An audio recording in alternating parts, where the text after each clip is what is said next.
Good morning, it's Jane. It has been such a strange week for me. That's all I'm going to say. It's just been a strange week. Some of you that are friends with me on Facebook have noticed that I had posted one scammer on my Facebook page. Gave you the picture of it, of who it was. This is a scammer. It's not the real Ryan Leo. How do I know that? Because I know the real Ryan Leo from years ago. And we talk usually once a week through one of the social apps. And because of where he's at, he is a doctor. And yes, he does work with Doctors Without Borders and another organization. So I just wanted to give you a heads up. And I thought, maybe I'll start doing that just on a general basis, because I have met quite a few. I have met someone right now that I believe is a scammer online. Because my profile is public, and with the Bible reading and with this channel, many times I will accept a friend request if I send a message to him and to them, him, her, whatever it is. But then if I get immediately the old, have you heard about the community loan grant, or, all that other stuff, then it's delete, block, that kind of thing. Or when they start talking immediately within 2 breaths, I love you. That's pretty much a scammer trying to get you. But this person, I'm not real sure about, so I've asked the Lord to reveal him to me, whether he is or isn't. I believe that he is. However, there are some conflicting things that happen with some of the things that he posts, and I'm not real sure yet. So I'll keep you abreast of that person. Several of you who are my friends on Facebook have friended this fellow, and yeah, I'm going to leave it there for now. But I thought maybe I would start doing that, just heads up, just because I'm pretty sick of it, These guys target women like crazy, and females. Even females will target you like crazy, regardless whether you're male or female, just because they're looking to try to get a few dollars. All right, I do have a couple of finished projects.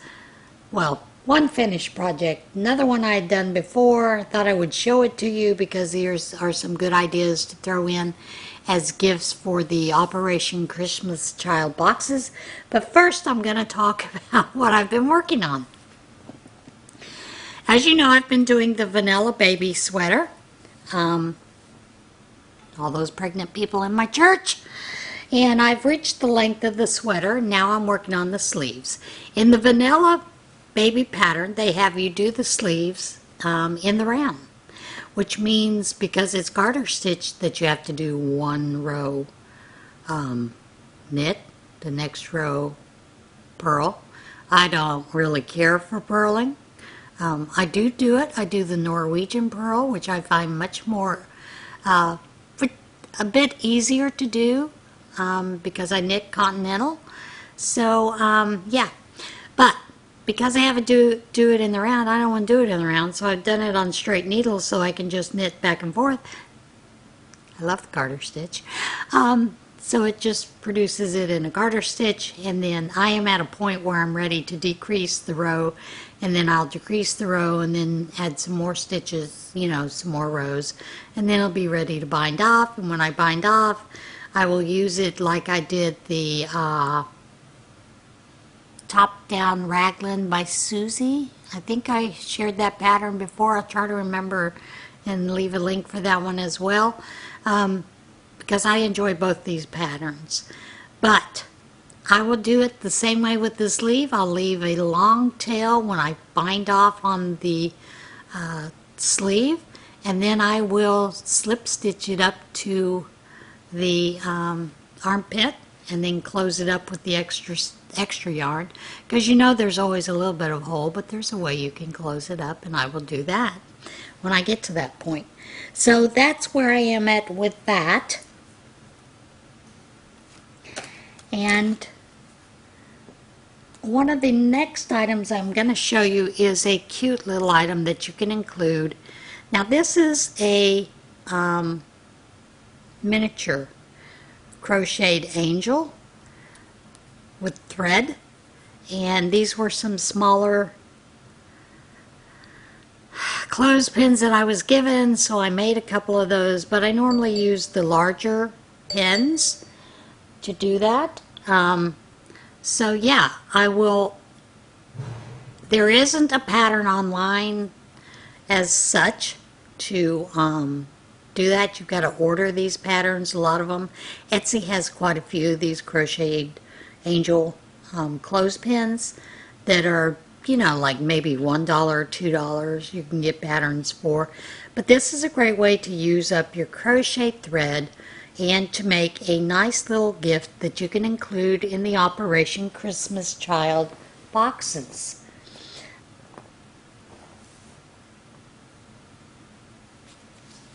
Hang on, I need to answer this phone call. Okay, I'm back. Sorry about that, folks. Had to schedule a bone density scan, and they were calling back to confirm. All that fun stuff.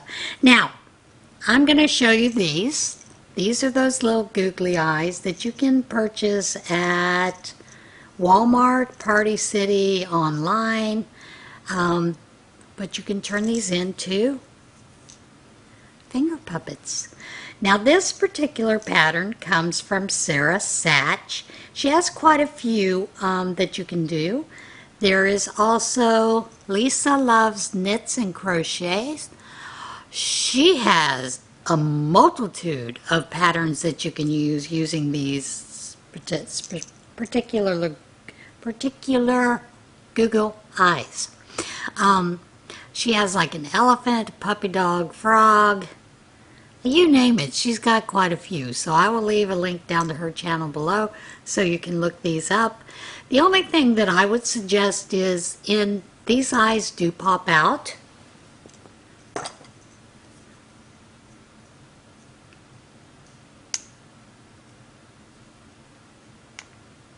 Now, let me get it. Why is it when you want it to pop out, it won't pop out? Okay. See, these googly eyes do pop out. I think I would put some super glue in here and glue that in if you're sending that to a child that might put it in their mouth. I believe in the Operation Christmas Child, the ages range from 2 to 4, 5 to 6, 7 to 9. No, maybe they go 2 to 4, 5 to 9, 10 to 14. So if you're going to use it for these younger children, I would go ahead and glue that in. Pop those out, glue them in, or use a permanent glue, that kind of thing, so that they won't be popping out. For the older children, they're going to enjoy using these as well. So it will be quite a bit of fun for them. There are a lot of other things that you can do. There is, I want to say about 4 or 5 years ago, I did the Christmas angels. I want to say for the entire month, like 30 angels, maybe 31 different angels. And I had linked those patterns below. You know, you'd have to go way back in my videos to find those. But they were during the month of December at that time. And there's quite a few links to a bunch of different angels. One of those is also a flat teddy that you could use. And yeah, so Operation Christmas Child, like I said before, is a drive that is done every year through Samaritan's Purse. And what they do is they provide a shoebox. Generally they're green and red, you know. Of course, they don't have to be. You can use the shoe boxes that you get at Walmart that are plastic so that they can continue to use those year round. A lot of these kids will use these cardboard boxes for a long time, but you want them to stay within that range of size because of the way that they pack the cartons.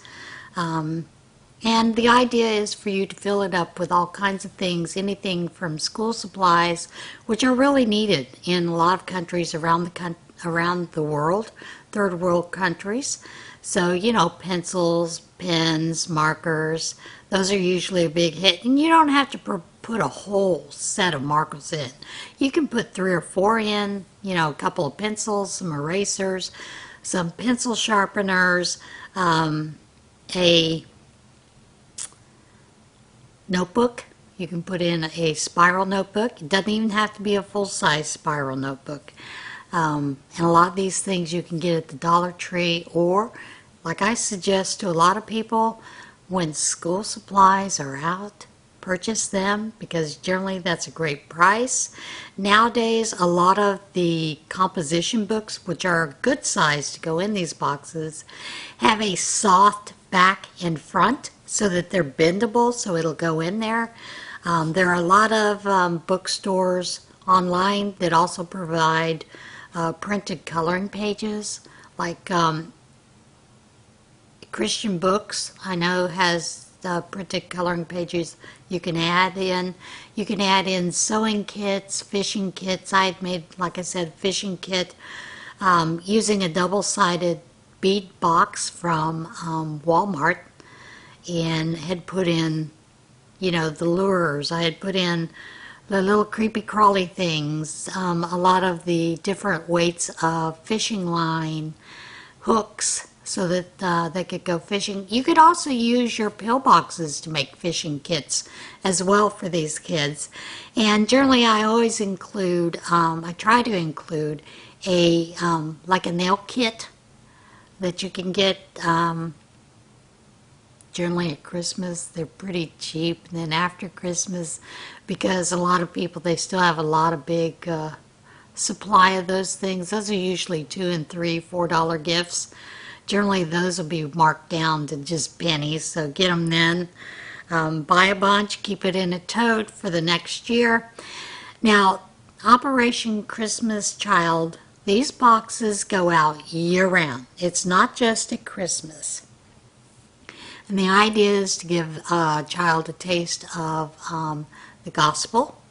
So many of you may not be interested, but it's also a way to provide a little bit of love and care to some children who don't normally get to see those things. I've seen a lot of people put in flip-flops. I've seen people put in clothing, you know, all kinds of things. Dolls that they've crocheted, knitted, different animals, knitted, crocheted, that kind of thing. Washcloths that they've knitted, crocheted with a bar of soap. I mean, these are things that are very much needed and appreciated in other countries. Like I said before, I saw an interview with someone in Paraguay, and the young lady said the most treasured piece that she had in there was a washcloth, because that's not something that she has available to her all the time, and she felt that was the best gift in that entire box. So you never know what is going to spark that love of other people and wanting to do good instead of evil in our world. So it's a great organization. Right now is the drive. It goes through this week, and I think through next week. I think through the 19th is when a lot of the churches are doing these drives, when you can drop these off. But, you know, you can build boxes year-round. Now, they do ask for a suggested donation of $10 per box in order to ship. But I will tell you, a lot of places just forego that and don't, you know, because a lot of people can't afford that. There are other people that pick up the tab for that, but the idea is to fill a box. Just fill a box with something loving and kind. And as you know, with wings, I had made a tutorial for a tic-tac-toe game that you could draw string up using the board for the tic-tac-toe. You can use items like that, crocheted frisbees, foldable frisbees. There are a lot of things that you can put in these boxes, and you'd be surprised how full you can get this box. But the idea is to give a little bit of a gift, love. These kids do not always have toys, so toys are a great thing to give. I have a friend that makes the little loveys with the Dollar Tree stuffed toys. I would suggest avoiding getting white toys because they get a little dirty and they don't always have an opportunity to wash those things. But those are just a few ideas. And like I said, each week I will provide another idea and a link throughout, so that if you haven't already done a Christmas Operation Christmas Child Shoebox, something you can think about doing. But you don't even have to think about doing it for this organization. There are tons of organizations that you can do this for. Wings, you know, I mean, come on, Rose has that drive every year. And we know that coming up next year, because they're done collecting all those things for now.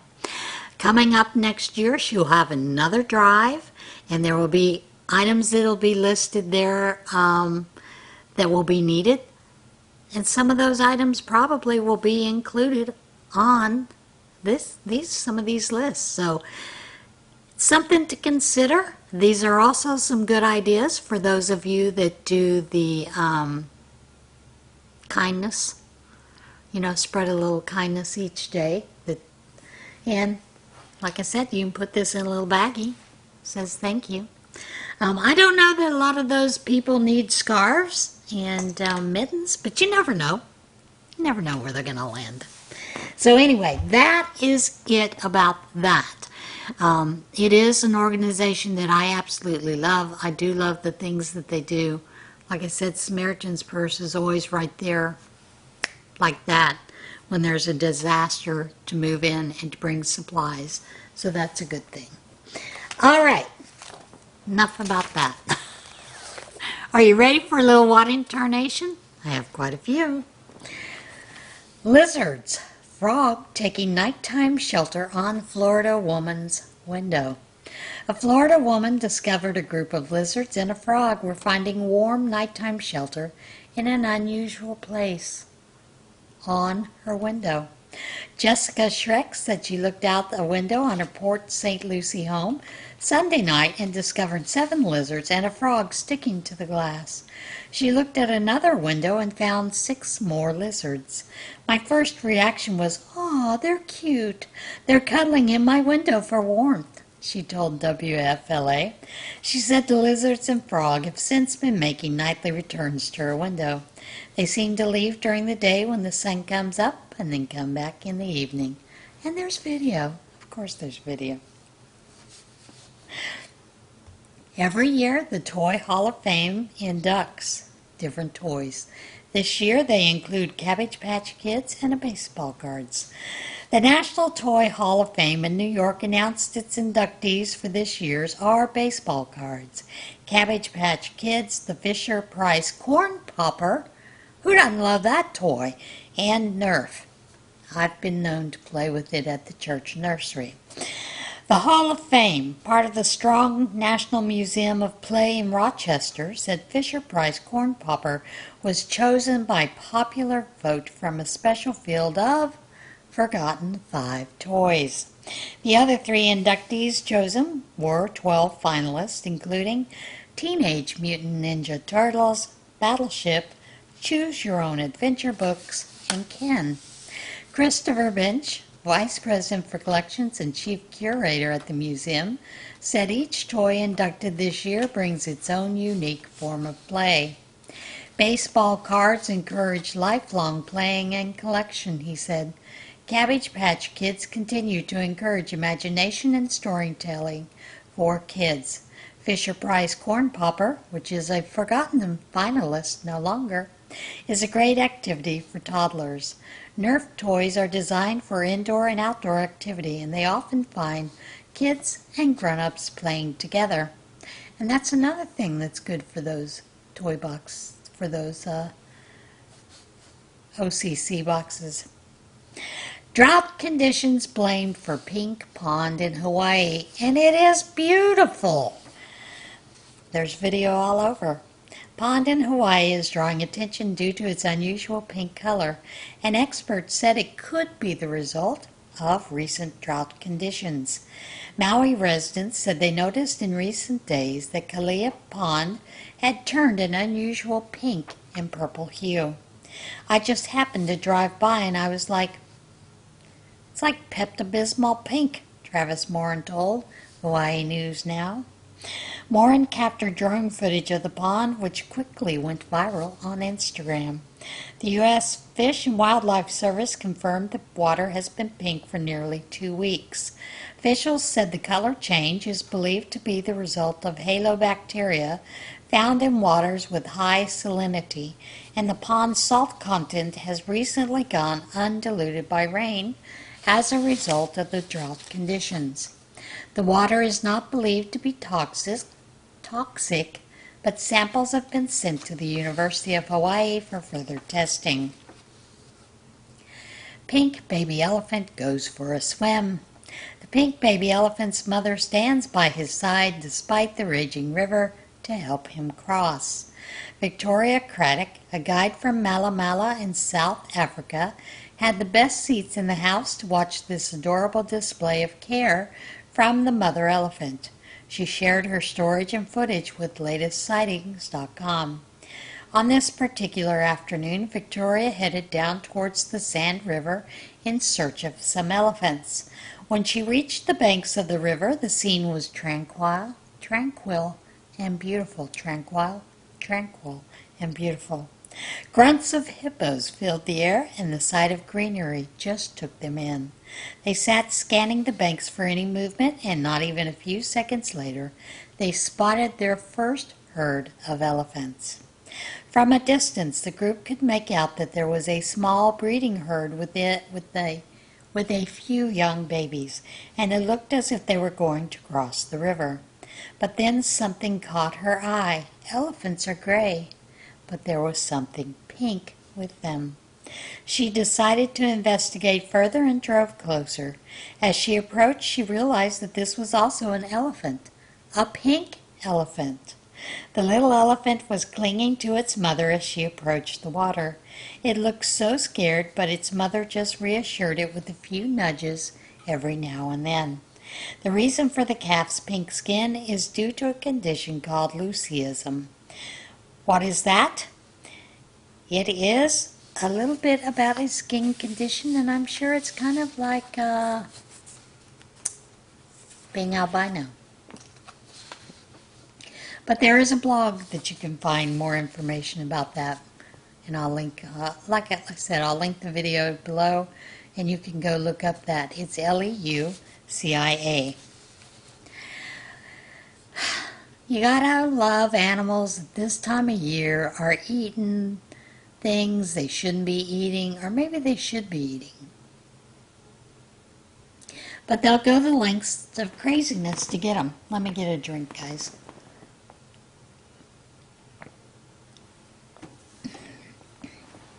Moose eats Halloween pumpkin off Alaska woman's porch. An Alaska woman's home security camera recorded footage of her Halloween pumpkin being stolen off her porch by a hungry suspect, a moose. Natalie Levy's Ring doorbell camera recorded the early morning visit by a hungry bull moose that stood at the front of her porch for several minutes while snacking on a pumpkin. The post-Halloween porch cleanup fairy paid us a morning visit, she told Alaska news source. The moose wasn't the only wild animal to turn porch pirate in recent days. In Orlando, Florida, family security cameras recorded a bear walking up to their home and stealing a bag of Taco Bell food that had just been dropped off by the porch by an Uber Eats driver. And that story is next. But there's video of this moose eating that pumpkin. Bear steals Taco Bell delivery from Florida family's front porch. A Florida family ordered a Taco Bell delivery from Uber Eats, and their security cameras captured the moment their food was stolen off the front porch by a hungry bear. Now, I did not realize that Florida had bears, so this is an interesting story to me. Lady Gutierrez and Daniel Bula, who live at the Longwood neighborhood of Orlando, shared security camera footage of the moment a bear approached their front door and walked off with a bag of Taco Bell food that had just been dropped off by a delivery person. And wait till you hear how much money that bag was worth. Fast food prices have gone up. The video shows the bear return moments later for the soft drinks delivered alongside the food. Gutierrez said bears are a common sight in her neighborhood, but the food theft was a first.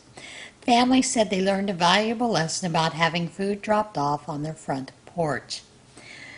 You know, maybe they need to get one of those boxes, like when they used to deliver milk to your front door.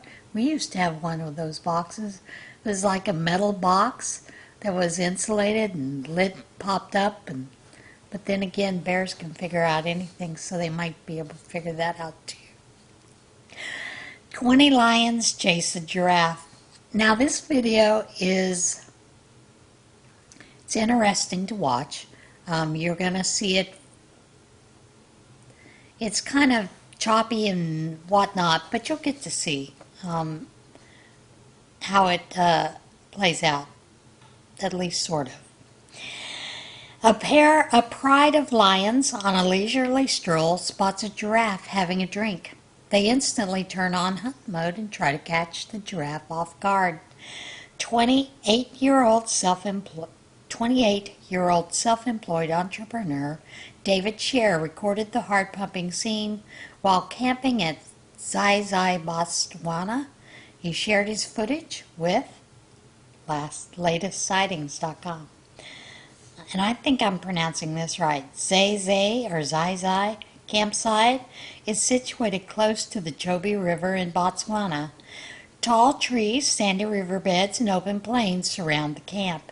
You can hear birds singing and see the water moving slowly by. Sometimes animals like elephants come close to the water where you can watch them quietly. During our drive to the campsite, when we were set to spend the night, we found ourselves driving along a sandy road by the river. We didn't have much hope at the time of spotting anything, but that's when we stumbled upon a pride of lions, a pleasant surprise. It was a very serene few hours spent observing their routine, from waking up to quenching their thirst and leisurely strolling. But the calmness was soon disrupted as they spotted a giraffe. The change in their pace was instant. They went from lazily walking to laser-focused stalking, slipping into hunting mode. The lions crept up very quietly, getting closer and closer to the big giraffe. They spread out, each lion going to a good spot where they could jump out. The giraffe didn't see them at first because it had to bend its long neck down to drink. Then all of a sudden the giraffe saw the lions all around it. That's when the lions ran after the giraffe, and it took off running down the road with the lions right behind it. It was amazing to see how it all happened right there. Lions hunting giraffes is really interesting to watch. When lions hunt giraffes, they have to work as a team because giraffes are not only big, but they are also strong and can kick hard. They have to be smart and quiet as they sneak up on the giraffe. Then they rush out all at once to try to surprise it. Giraffes can defend themselves by kicking really hard, so the lions have to be careful. It was just beautiful to witness the sheer will to live from the giraffe and the lion's natural instincts in play, even if they didn't result in a kill. After the chase, the tired lions went to lie down in the riverbed. They looked like they were comforting each other because they missed catching the giraffe. David watched them quietly and took pictures as the sun was setting. The light was golden and beautiful. It was a perfect moment for photos. This is how lions learn, by trying and sometimes missing, just like we do when we are learning something new. And isn't that true? This next story cracks me up. And the video, they just replay it several times. Airborne deer lands in bed of pickup truck during sale. A New Jersey man preparing to sell his pickup truck shared security camera footage of the moment its value was reduced by $1,000 by an airborne deer, just as the buyer arrived. Jay Vaughn shared security camera footage from his Mays Landing home, showing a buck soaring through the air and making a not-so-graceful landing in the bed of his 2007 Chevy Silverado truck. The footage shows the deer scrambling away after the crash landing, apparently uninjured. Vaughn said the deer impact came just as another man was arriving to buy the pickup. He said he ended up knocking $1,000 off the price because the deer dented the side of the truck. I can imagine how upsetting that would have been. You know, just the idea of losing that. All right, guys, that is it for today's podcast. Now it is time for our devotional.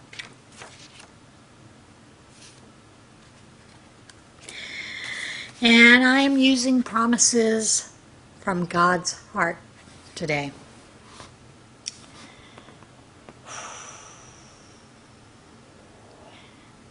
Fear not, for I am with you. Be not dismayed, for I am your God. I will strengthen you, I will help you. I will uphold you with my righteous right hand. Isaiah 41:10. That comes from the English Standard Version. In my distress I called to the Lord. I called out to my God. From his temple he heard my voice. My cry came to his ears. That's from 2 Samuel 22, verse 7, the New International Version. For you did not receive the spirit of slavery to fall back into fear, but you have received the spirit of adoption as sons, by whom we cry, Abba, Father. That is Romans 8:15, the English Standard Version. All right, that is it for today's podcast. As always, be kind to one another, love one another. Get out there and see this big, beautiful world we live in. I will see you again probably later this week. I do have some bags that are ready to go, but I have a few more that I am making, and I will be putting those up later on this week. See you guys soon. Bye.